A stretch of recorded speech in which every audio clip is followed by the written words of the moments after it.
உண்மையிலேயே இந்த வீடியோலாம் பார்க்கும்போது எப்படி இருக்குது பார்த்தீங்களா? நம்ம தளபதி அவரோட மனைவியோட சங்கீதா மேமோட சேர்ந்து வாழ்ந்தாருன்னா எவ்வளோ நல்லா இருக்கும். ஆக்சுவலாக அவரோட அந்த ஓல்டு வீடியோஸ் எல்லாம் பார்க்கும்போது நம்ம பையனுக்கு சோஷியல் மீடியாவில் எடுத்து போட்டுட்ருக்காங்க. அதை பார்க்கும்போது உண்மையிலேயே நமக்கே வந்து இவங்க 2 பேர் சேர்ந்து வாழ்ந்தால் நல்லா இருக்கும்ல அப்படின்ற மாதிரி தோணுது. அவங்க சேர்ந்து வாழறாங்க, இல்லை பிரிஞ்சு வாழறாங்க, இல்லை கொஞ்ச நேரம் கழித்து திருப்பி சேர்றாங்க, இதெல்லாம் ரெண்டாவது. இதுக்குள்ளே நம்ம போக விரும்பலை. ஆனால் ஒரு சில கும்பல் வந்து பார்த்தீங்கன்னாக்கா இதை ஒரு விமர்சனமாக எடுத்து பேசிகிட்டு இருந்தாங்க இல்லையா? அவங்கள பற்றி ரொம்ப நேரமாக ஒரு கால் வந்துட்டு இருக்கு. அந்த காலை முதல்ல பேசி வந்துடு இருக்கல சொல்றா. என்னது செங்கல்பட்டில் கணவனை தேடும் மனைவியா? அதெல்லாம் இருக்கட்டும். இந்த தஞ்சாவூரில் பொம்பளை கேஸில் மாட்டினதுக்கு கோர்ட்டில் கையெழுத்து போடணுமா? கொஞ்சம் வந்துட்டு போக சொல்ல. என்னது டாய்லெட்டில் இருக்காரா? டேய், கொஞ்ச நேரத்துக்கு முன்னாடி தான் கால் பண்ணால் அப்பவும் டாய்லெட் அப்படின்னு, நீ இப்போவும் டாய்லெட்டுங்கிற. என்னது 2 மணி நேரமாக டாய்லெட்டில் இருக்காரா? டேய், 2 மணி நேரமாக என்னடா ஆராய்ச்சி பண்ணிட்டு இருக்காரு? அப்படியாங்க? அது சரி, என்ன கருமத்தை வேணா பண்ணிட்டு போட்டோம். எதுக்கும் டாய்லெட்டில் இந்த பால் டாயில் பினாயில் தான் இருக்க போது எடுத்து ஒரு ஓரமாக வைங்க, சரியா? ஏன்னா இப்போ வேற பார்த்தினாக்கா சங்கீதா மேம் வந்து கேஸை வாபஸ் வாங்கிட்டாங்களாம். அதனால் பால் டாயில் பினாயில் என்ன இருக்கோ எடுத்து குடிச்சிட போகிறாப்புல. அதனால் சீக்கிரமாக தஞ்சாவூர் கோர்ட்டில் பொம்பளை கேஸ் கையெழுத்து போடணும், சீக்கிரமாக கூட்டிகிட்டு வா. என்னடா சொன்னீங்க? செங்கல்பட்டில் கணவனை தேடும் மனைவி. நிவேதா பேத்ராஜ் ஒரு ட்வீட் போட்டிருந்தாங்க தெரியுமா உங்களுக்கு? ஒரு திருக்குறள், அதாவது ஒருத்தரை பற்றி பின்னாடி பேசுறதுக்கு நாண்டுக்கிட்டு சாகலாம் அப்படின்னு சொல்லிட்டு ஒரு ட்வீட் போட்டிருந்தாங்க. அதெல்லாம் ஞாபகம் இருக்கா உங்களுக்கு? இல்லை, தான் வாழ்க்கை எதை நோக்கி பயணம் பண்ணுதுன்னே தெரியாத இங்கே ஒரு சிலர்லாம் பார்த்தீங்கன்னாக்கா அடுத்தவங்க வாழ்க்கையை பற்றி விமர்சிக்கிறது. இந்த கழிசடைகளை விடுங்க, இது ஒரு பக்கம். நம்ம மெயின் கண்டென்ட்டுக்குள்ளே போவோம். தமிழ்நாடு முதலமைச்சர் ஜோசப் விஜயிடமிருந்து விவாகரத்து கோரி அவரது மனைவி சங்கீதா கடந்த ஆண்டு டிசம்பரில் ஒரு மனு ஒன்றை தாக்கல் செய்திருந்தார். இதனிடையே இருவருக்கும் நெருக்கமான குடும்ப நண்பர் மூலம் பேச்சுவார்த்தை நடைபெற்றதாக ஏற்கனவே நாம் அந்த தகவலை பதிவு செய்திருந்தோம். இந்த விவாகரத்து கோரிய இந்த மனுவை திரும்ப பெறுவதாக சங்கீதா தரப்பில் தெரிவிக்கப்பட்டதை அடுத்து வழக்கை முடித்து வைத்து நீதிபதி உத்தரவிட்டு இருக்கிறார். உண்மையிலேயே சொல்றேன், இந்த நியூஸை கேள்விப்பட்ட உடனே அவ்வளவு ஒரு சந்தோஷம். அதாவது டிசம்பர் 24 நினைக்கிறேன், அந்த டைம்ல தான் இந்த பிரச்சனை ஆரம்பிச்சது. அப்ப வந்து என்ன சொல்றது, பேசுறவன் வாய்க்கெல்லாம் வெத்தலை பார்க்கின்ற மாதிரி எவனோ போட்டு மென்னுகிட்டு இருந்தான் அவங்க குடும்ப விவகாரத்தை. இன்னைக்கு இந்த பேசுறவங்க எல்லாருக்குமே செருப்பால் அடிச்ச மாதிரி நம்மளுடைய சங்கீதா மேம் ஒரு செயல் செஞ்சாங்க இல்லையா? உண்மையிலேயே அதை நான் மனப்பூர்வமாக வரவேற்கிறேன். ரெண்டாவது விஷயம், இவங்க சேர்ந்து வாழறாங்க, இல்லை பிரிஞ்சு வாழறாங்க, இல்லை அதுக்கப்புறமா சேர்றாங்க, இதெல்லாம் தாண்டி அவனை எங்க குடும்ப விவகாரத்தை நீ யாரா பேசுறதுக்கு அப்படின்னு சொல்லிட்டு எனக்கு அவர் மேல ஒரு மனஸ்தாபம், நான் போய் கேஸ் போட்டேன். இன்னைக்கு நாங்கள் சேர்ந்து வாழறோமோ இல்லை எனக்கு வேண்டாம், அவர் ஒரு நல்ல ஒரு நிலைமையில் இருக்காரு, எதுக்கு என்னால் அவர் பேரு கெடணும் அப்படின்றதுக்காக அந்த கேஸை விட்ரா பண்றோம். வாட் எவர், இது எங்க குடும்ப விவகாரம், நீ எல்லாம் யாரா பேசுறதுக்குன்னு சொல்லிட்டு இந்த பேசின எல்லாரையும் செருப்பால் அடிச்ச மாதிரி ஒரு செயலை செஞ்சிருக்காங்க. பார்த்தீங்களா? உண்மையிலேயே சொல்றேன், மிகப்பெரிய ஹேட்ஸ் ஆஃப் சங்கீதா மேம்க்கு. இருவருக்கும் நெருக்கமான குடும்ப நண்பர் மூலம் பேச்சுவார்த்தை நடைபெற்றதாக ஏற்கனவே நாம் அந்த தகவலை பதிவு செய்திருந்தோம். இந்த விவாகரத்து கோரிய இந்த மனுவை திரும்ப பெறுவதாக சங்கீதா தரப்பில் தெரிவிக்கப்பட்டதை அடுத்து வழக்கை முடித்து வைத்து நீதிபதி உத்தரவிட்டு இருக்கிறார். இது தெரியாம மைதா மாவுல செஞ்ச மனுஷ குரங்கு, காட்டுல தப்பிச்ச கருங்குரங்கு, இது என்ன ஜாதி குரங்குன்னே தெரியல. இவனெல்லாம் குரங்குன்னு சொல்லி நான் குரங்கு கேவலப்படுத்துவனா? இதுங்கெல்லாம் சேர்ந்து என்ன கலாட்டா பண்ணிச்சு தெரியுங்களா? இல்ல என்னெல்லாம் சொன்னானுங்களே இவனுங்க. பொண்டாட்டியை வச்சு வாழ வக்கீல்ல பையன் பொண்ணு இவங்கெல்லாம் யாருமே இவர் கூட இல்லை. அவ்வளோ பெரிய வீட்டில் தனியாக இவர் என்ன பண்ணுவார்? அந்த பையன் மேட்ருக்கு நான் அப்புறமா வரேன், ஜாசன் சஞ்சய் மேட்ருக்கு நான் அப்புறமா வரேன். பட் ஆனால் இப்படியெல்லாம் ஒரு விமர்சனம் வச்சாங்க இல்லையா? உண்மையிலேயே இந்த டிசம்பர் 24 அப்படின்னும் போது இந்த நியூஸை நம்ம கேள்விப்பட்டோம். அதாவது செங்கல்பட்டு கோர்ட்டில் இவங்க இந்த மாதிரி வந்து ஒரு வழக்கு போட்டிருக்காங்க. உண்மையிலேயே ஒரு பெரிய ஷாக்கிங் நியூஸாக இருந்துச்சுன்னாங்க. தேர்தலுக்கு கிட்ட இப்படி பண்ணுறாங்களேங்க இவங்க அப்படின்னு சொல்லிட்டு நிறைய ரூமர்ஸ் எல்லாம் கூட வந்துச்சு. திமுக ஏவி விடுதா இவங்கள அப்படின்னு சொல்லிட்டு. ஏன்னா நம்மளும் வீடியோவில் சொல்லியிருந்தோம், பேக்ரவுண்ட்லேருந்து யாராவது ஏற்கிறாங்களா, ஏன் இந்த சமயத்தில் போடணும்? 2021 25 வரைக்கும் பிரிஞ்சிருக்கு. நீங்கள் இப்போ ஏன் தேர்தல் சமயத்தில் போடுறீங்க? அந்த மனுஷன் எவ்வளோ கஷ்டப்பட்டு வந்திருக்காப்புல, அவர் எவ்வளோ இந்த திமுக காரணம் எவ்வளோ போட்டு லோல் போட்டு லொங்க அடிச்சானுங்க, இப்போ போய் நீங்கள் இந்த மாதிரி பண்ணுறீங்களேங்க அப்படின்னு சொல்லிட்டு பல்வேறு விமர்சனங்களை நம்மளுமே வச்சோம். ஆனால் நம்மளாம் இந்த மாதிரி விமர்சனம் வைக்கும்போது ஒரு சில கேங் இருக்காங்க, அவங்க வந்து பார்த்தாக்கா சங்கீதா கொண்டுனாக்கா இறங்கி அடிப்போம் பார்த்துக்கு அப்படின்னு மஞ்சப்பொடி மாமா போயிருக்க பார்த்தீங்களா? அவெல்லாம் பார்த்தீங்கன்னா இதை ஸ்கோர் பண்ண ஆரம்பிச்சிட்டான். ஏய், நீ ஏன் அடுத்தவங்க முன்னாடி ஈத்துல வந்து வாழ்ந்துனுகிற? நீ வந்து இவங்க குடும்ப விவகாரத்தை பற்றி பேசலாமா அப்படிங்கிற மாதிரி இப்போ பார்த்தீங்கன்னாக்கா இந்த கேஸை நான் விட்ரா பண்ணுறேன்னு சொல்லிட்டு போயிட்டாங்க. விட்டா இவனுங்க என்ன பண்ணுவானாக்கா, அதெல்லாம் நீங்கள் பண்ணக்கூடாது, கம்முன்றுங்க, நாங்கள் உங்களுக்கு நீதி வாங்கி தரோம், நீங்கள் கேஸை திருப்பி போடுங்க நீங்கள் அப்படின்னு விட்டா இவங்களே கொளுத்தி போடுவானுங்க போல. உங்களுக்கு வெக்கமே இல்லையாடா? அதாவது நம்மளை பொறுத்த வரைக்கும் ஒரே ஒரு விஷயம் தான், எல்லார் குடும்பத்திலையுமே பிரச்சனை இருக்கும். பிரச்சனை இல்லாத குடும்பமே கிடையாது. ஆனால் கொஞ்ச நாளில் டைமில் அதுவே தானாக சரியாயிடும். ஒரு சில டைமில் ரொம்ப பீக்கில் கூட போக வாய்ப்பு இருக்குது. ஆனால் அதுவே சரியாயிடும். அடுத்தவங்க அதை கொண்டு வந்து விமர்சிக்காத வரைக்கும் தானாக சரியாயிடும். நீங்கள் ஒரே ஒரு விஷயத்தை மட்டும் நோட் பண்ணி பார்க்கணும். எந்த இடத்துலையாவது சங்கீதா மேம் வந்து ஒரு வீடியோ வாயிலாக வெளியிட்டாங்களா, இல்லை ஒரு மீடியாவை சந்திச்சு இதாங்க பிரச்சனைன்னு சொல்லிட்டு பேசினாங்களா? அவங்க ரொம்ப டீசெண்டாக எனக்கு பிடிக்கல, நான் வந்து விவாகரத்து வேணும்னு சொல்லிட்டு போனாங்க.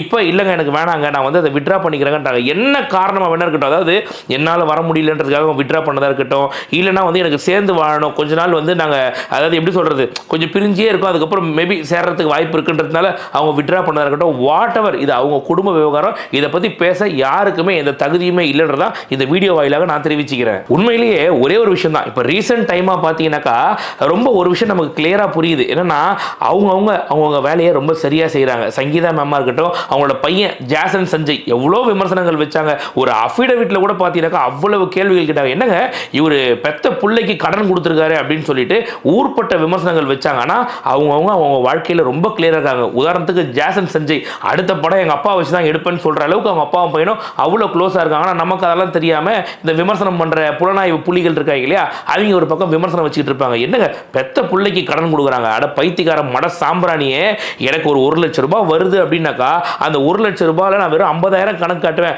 மிச்சம் 50,000 கணக்கு காட்ட மாட்டேன்னு சொல்ல முடியாது. அந்த 1 லட்சம் ரூபாயில் 50,000 எங்கிட்ட இருக்கு, இன்னொரு 50,000 எங்கள் அப்பா கேட்டாருன்னா எங்கள் அப்பா கிட்ட கொடுத்து வச்சிருக்கேன், இந்த 1 லட்ச ரூபாய்க்கு எனக்கு கணக்கு இதுதான் காட்டுறது. இதுக்கு பார்த்தீங்கன்னாக்கா வட்டிக்கு விட்டுருக்காரு, அவர் கடனாக கொடுத்துருக்காரு, சொந்த வீட்டில் யாருன்னா வட்டி கொடுவாங்களா, என்னென்ன பேசுறானே இவனுங்க. எல்லாத்துக்கும் முற்றுப்புள்ளி வைக்கும் முடியல. நம்ம ஜாசன் சஞ்சய் அவர்கள் வந்து ரீசெண்டாக வந்த ஒரு இன்டர்வியூவில் சொன்னாப்புல அடுத்த படம் எங்கள் அப்பா வச்சு தான் நான் எடுப்பேன், கண்டிப்பாக நல்ல காம்போவாக இருக்கும். அப்போ அப்பாவும் மகனும் எந்த அளவுக்கு இருக்காங்க பாருங்க. இப்படி தான் சொன்னாங்க. அவரோட பொண்ணே அவர் கூட இல்லையா தெரியுமா, லண்டனில் இருக்காங்களா தெரியுமா. யார் நீ பார்த்த, நீ போயிட்டு பொண்ணு லண்டனுக்கு நீ தான் வழி அனுப்பிச்சு வச்ச. அதாவது அவங்க பொண்ணு மேபி டெய்லி வீடியோ காலில் பேசலாம், எதுவும் வேணா இருக்கட்டும், நம்ம யாருங்க அடுத்தவங்க வீட்டு ஜன்னலை எட்டி பார்க்கறதுக்கு. என்னப்பா சிக்மா இவ்வளவு நல்லா இருக்கு, யார் அந்த பையன் கூப்பிடு, நம்ம ஹாலிவுட்ல ஒரு படம் எடுக்கலாம்னு சொல்லிட்டு ஜேசன் ஸ்டேதம் கூப்பிடுறாருன்னு வச்சுக்கோங்க. இந்தியால இருந்து ஒரு ஆக்டர் கூட்டு போனா யாரை கூட்டு போவீங்க? ஃபர்ஸ்ட் மைண்ட் இவர்தான், அப்பா தான். ஆமா, நல்ல காம்பினேஷனா இருக்கும். காம்பினேஷனா இருக்கும்ல. ஒரு கேடு கேட்ட கேரக்டர் ஊடு கட்டி அடிக்கலாம் வாங்கடா. இதுல ஒரு படி மேல போய் இந்த மீடியாக்கள் இருக்கு இல்லையா, அவங்களோட அந்த டிஆர்பி வெறி. அவங்க பார்த்தீங்கன்னாக்கா இப்போ வந்து இவங்க இந்த விவாகரத்து வழக்கை வாபஸ் வாங்கிட்டாங்க. ஆனா என்ன காரணத்தால வாபஸ் வாங்கினாங்கன்றதை இன்னும் அவங்க தெளிவுபடுத்தி சொல்லல. அவங்க அது சொன்னாதான் நமக்கு தெரியும். ஏன் உன்கிட்ட வந்து அவங்க சொல்லணுமா? அவங்க ஏன்னா அவங்க குடும்ப விவகாரம், அவங்க ஏதோ ஒன்று பண்ணிட்டு போறாங்க, உங்கள்கிட்ட சொல்லிட்டு தான் அவங்க விவாகரத்து வழக்கை வாபஸ் வாங்கணுமா? நான் கேட்கிறேன். விவாகரத்து வழக்கு என்பது முடிவுக்கு வந்திருக்கிறது. வழக்கு முடிவுக்கு வந்தாலும் கூட இருவர் இடையேயான அந்த பிணக்கம் முடிவுக்கு வந்து விட்டதா, அந்த திருமணத்தின் பொழுது இருந்த அந்த ஒரு மகிழ்ச்சியான சூழல் திரும்பி இருக்கிறதா உள்ளிட்ட பல்வேறு கேள்விகள் தான் இந்த நிலையில் எழுகின்றன. இதற்கெல்லாம் வந்து சங்கீதா அவர்கள் தரப்பிலோ அல்லது அவர்கள் வழக்கறிஞர்கள் தரப்பிலோ சரியான விளக்கங்களை தெரிவித்தால் மட்டும்தான் ஏன் இந்த மனு திரும்ப பெறப்பட்டது என்பதற்கான பதில் வந்து நமக்கு கிடைக்கும். இல்ல என்னடா கிடைக்கும்னு காத்துனுங்கிறீங்க, போங்க. ஒருத்தர் 2 மணி நேரமா டாய்லெட்ல உட்காந்துக்கிறாப்புல, எதுக்கு உட்காந்துக்கிறார், அப்படி உள்ள உட்காந்து என்ன ஆராய்ச்சி பண்ணுகிறாரு அதை போய் பாருங்க. அதை விட்டு குச்சை விட்டு நோண்டுங்க. நீங்க அதை விட்டு அடுத்த வீடு ஜன்னலை எட்டி பார்க்கறதுனால பழக்கம் உங்களுக்கு. இவர்தான், இவருக்கு இதான் வேலை. இப்போ இந்த சஞ்சய் மேட்டருக்கு வருவோம். நம்ம ரீசெண்டாக இந்த கண்ணாடி போட்ட ஒய்யாபுரி ஒருத்தர் வந்து சொன்னாப்புல இல்லையா, அதாவது சஞ்சய் என்னது உங்கள் அப்பாவை காணுமா, எங்கே இருப்பார் உங்கள் அப்பா, அவங்க அப்பாவை காணும்னு வந்து சஞ்சய் உன் பொண்டாட்டிக்கிட்ட வந்து சொன்னாரா? நான் கேட்குறேன் நான், அவங்க அப்பாவை காணும்னு. இல்லை என்னென்ன ரவுஸ் விட்டுட்டு தானே எங்கள் அப்பாவை காணணுமோ. சஞ்சய் வந்து மீடியாவில் பேட்டி கொடுத்த மாதிரி இவங்ககிட்ட திமுக காரங்கிட்ட வந்து எங்கள் அப்பாவை காணுங்க, கண்டுபிடிச்சி கொடுங்க, எங்கள் அப்பா வந்து எங்களை வீட்டை விட்டு தெரிஞ்சுட்டாருன்னு சொன்னாங்க. அது உங்ககிட்ட இல்லை, உன் பொண்டாட்டிக்கிட்ட வந்து சொன்னாங்க. உடனே அதை வந்து எடுத்து வீடியோவை வெளியிடுறீங்களா நீங்கள்? அதாவது ஒரே ஒரு விஷயம் எல்லாரும் தெரிஞ்சுக்க வேண்டிய விஷயம், நல்லவங்களுக்கு நல்லது மட்டும் தான் நடக்கும். அதாவது ரஜினிகாந்த் சொல்லுவார் இல்லையா, ஆண்டவன் வந்து நல்லவங்களை ரொம்ப சோதிப்பான் ஆனால் கைவிட மாட்டான் அப்படிங்கிற மாதிரி நம்ம முதலமைச்சருக்கு நிறைய சோதனைகள் வந்துச்சு, ஆனால் கைவிடலை. அவர் எவ்வளோ நல்ல நல்ல விஷயம் நடக்குது பாருங்க. அதாவது ஜாசன் சஞ்சய் மேலே ஒரு விமர்சனம் வச்சாங்க, அந்த விமர்சனத்தை ஜாசன் சஞ்சயே போட்டு உடைச்சாப்புல. அவர் நினைச்சா அப்பயே வந்து பேட்டி கொடுத்துருக்கலாம், இல்லைங்க இவங்கெல்லாம் போய் ஒரு விஷயத்தை பரப்புறாங்க, அந்த மாதிரிலாம் ஒன்றுமே கிடையாதுங்க, நானே எங்கள் அப்பா ரொம்ப நட்பாக நான் அப்பப்போ பேசிட்டு இருக்கேங்கன்னு சொல்லலாம். ஆனால் எதுக்கு சொல்லலாம், இவனுங்களுக்கெல்லாம் நான் எதுக்குங்க பதில் கொடுக்கணும்? பதில் கொடுத்தா அப்போ இந்த சேத்துல போராடுற பண்ணிங்களுக்கும் எனக்கும் என்னங்க வித்தியாசம் சொல்லிட்டு அவர் பாட்டு வேலையை பார்த்தார். இப்போ ரீசெண்டாக கொடுத்த இன்டர்வியூவில் தான் நமக்கே தெரியும் இந்த மாதிரி ஒரு விஷயம். அதில் நம்மளும் தெரிஞ்சுக்கிட்ட விஷயம் என்னன்னாக்கா, அடுத்தவங்க குடும்ப விவகாரத்துக்குள்ள நம்ம தலையிடவே கூடாது. ஏன்னா அவங்க குடும்ப விவகாரம் என்ன வேணா நடக்கும். இப்போ வந்து அன்னைக்கு நீங்கள் சொன்னீங்க இல்லையா, ஜாசன் சஞ்சய் உங்கள் அப்பாவை காணுமா, உங்கள் அப்பா உங்க கூட இல்லையா, ஓ பையனே சேர்த்துட்டாரா, பையனுக்கு கடன் கொடுத்தாரா, பையனுக்கே வட்டிக்கு விட்டாரா, நீங்கள ஒரே வார்த்தையில் முடிச்சிட்டாப்புல. அடுத்த படம் எங்கள் அப்பா வச்சு தான் நான் எடுப்பேன் அப்படின்னு சொல்லும்போது மூஞ்சு மயிரை கொண்டு போய் எங்கடா வச்சுப்பீங்க? யோசிப்பீங்கன்னு கேட்க தோணுதா இல்லையா நமக்கு? நாளைக்கு என்னப்பா சிக்மா இவ்வளவு நல்லா இருக்கு, யார் அந்த பையன் கூப்பிடு. நம்ம ஹாலிவுட்ல ஒரு படம் எடுக்கலாம்னு சொல்லிட்டு ஜேசன் ஸ்டேதம் கூப்பிடுறாருன்னு வச்சுக்கோங்க. இந்தியால இருந்து ஒரு ஆக்டர் கூட்டு போனா யாரை கூட்டு போவீங்க? ஃபர்ஸ்ட் மைண்டே வருது அப்பா தான். ஆமா, நல்ல காம்பினேஷனா இருக்கும். காம்பினேஷனா இருக்கும்ல. ஒரு அசிங்கமாய் போச்சு குமார். இப்ப அதே வகையில பாத்தீங்கன்னாக்கா சங்கீதா அவர்களும், அதாவது இவங்க பாத்தீங்களா டைவர்ஸ் வழக்கு போட்டாங்க, இந்த விர்ச்சுவல் வாரியர்ஸ் பாத்தீங்கன்னா இப்படி பேசுறாங்க. சங்கீதா கொண்டா நாங்க இருப்போம் களத்துல, நாங்க இறங்கி அடிப்போம் பாத்துக்க அப்படின்னு மஞ்சப்பொடியில இருந்து குஞ்சுமணி வரைக்கும் எல்லாரும் பேசுனாங்க. இப்ப சங்கீதா அவர்கள் வந்து கேஸை விட்ரா பண்ணிட்டாங்க அப்படின்னு ஒண்ணு எங்க கொண்டு போய் மூஞ்ச வச்சுக்கிறது தெரியல, மூத்த சந்துக்குள்ள போய் பூந்துனுங்கிறானுங்க மொத்த பேரும். இல்ல நம்ம என்ன பார்த்துட்டா இருக்கோம் 24 மணி நேரம் அவங்க குடும்பத்தில் என்ன நடக்குது அப்படின்னு சொல்லிட்டு. மேபி பையன் வந்து அப்பா கிட்ட பேசலாம், அப்பா கிட்ட நிறைய ஆலோசனைகள் வாங்கலாம், பொண்ணு லண்டன்ல இருக்கிறதால டெய்லி வீடியோ கால் பண்ணலாம், எப்பனா லீசரா வீடியோ கால் பண்ணி பேசலாம். இது மாதிரி பல விஷயங்கள் இருக்கான். இன்னொரு விஷயம் சொல்லப்படுறது என்னன்னாக்கா, இப்போ இவங்க இந்த டைவர்ஸ் கேஸை விட்ரா பண்ணதுக்கே அவங்க ஃபேமிலியில் அது மியூச்சுவல் ஃப்ரெண்ட் மாதிரி ஒருத்தங்க வந்து பார்த்தீங்கன்னாக்கா இந்த பிரச்சனையை சால்வ் பண்ணும் அப்படின்றதுக்காக பேசிட்டு இருக்காங்கன்னு கூட சொல்லப்படுது. இதெல்லாம் நமக்கு தேவையா? முதல்ல அவங்க ஃபேமிலி அவங்க பார்த்துக்க போறாங்க. இதை போட்டு ஒருத்தர் மென்னுக்கிட்டு செங்கல்பட்டில் கணவனை தேடும் மனைவி, போங்க சார் போங்க, போய் தஞ்சாவூர் கோர்ட்ல பொம்பளை கேஸ்ல கையெழுத்து போட்டு வாங்க அப்படின்னு சொன்னாக்கா உங்களுக்கு எப்படி இருக்கும்? இவர்தான், இவருக்கு இதான் வேலை. இல்ல நான் என்ன கேட்கிறேன், ஒவ்வொருத்தரோட பர்சனல் லைஃபை பத்தி பேசுறதுக்கு யாருக்குமே இங்க ரைட்ஸ் கிடையாது. உண்மைதான். இப்ப உதாரணத்துக்கு திமுக காரனோட பர்சனல் லைஃப் எடுத்து நீங்க கலர்னீங்கன்னா, ஸ்டாலின் அவர்களுடைய அவரோட பர்சனல் லைஃப் எடுத்து கலர்னாக்கா நல்லா இருக்குமா? எவ்வளவு நாத்த நேரம், கூவம் கூட பரவாயில்ல, அந்த அளவுக்கு நாத்த நேரம் ஸ்டாலின் அவர்களுடைய பர்சனல் லைஃபை கலர்னா. நம்ம உதயநிதி அவரோட பர்சனல் லைஃபை கலரி பாருங்க, எவ்வளவு கேவலமா இருக்கும்னு சொல்லிட்டு 2 மணிக்கு ரீபோஸ்ட் பண்ணதுல இருந்து பால்டாயில் கதையில இருந்து எல்லாத்தையும் எடுத்தா எப்படி இருக்கும் யோசிச்சு பாருங்க நீங்க. ஏன் இவ்வளோ ஐயா கலைஞர் கருணாநிதி இருக்கார் இல்லையா, அவரே 3 மனைவியோட இருந்தாராமா, அந்த பாவாடை எதுன்னு ஆடா அதெல்லாம் அசிங்கமா இருக்கு சொல்றதுக்கு.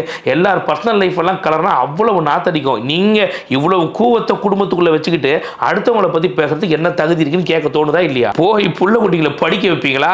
குறிப்பா அடுத்து ஏதாவது பொம்பளை கேஸ்ல கம்பளை கேஸ்ல மாட்டிட போறாப்புல பார்த்து புடிச்சு வைங்கடா. மறக்காம சர்ப்ரைஸ் பண்ணுங்க. தேங்க்யூ.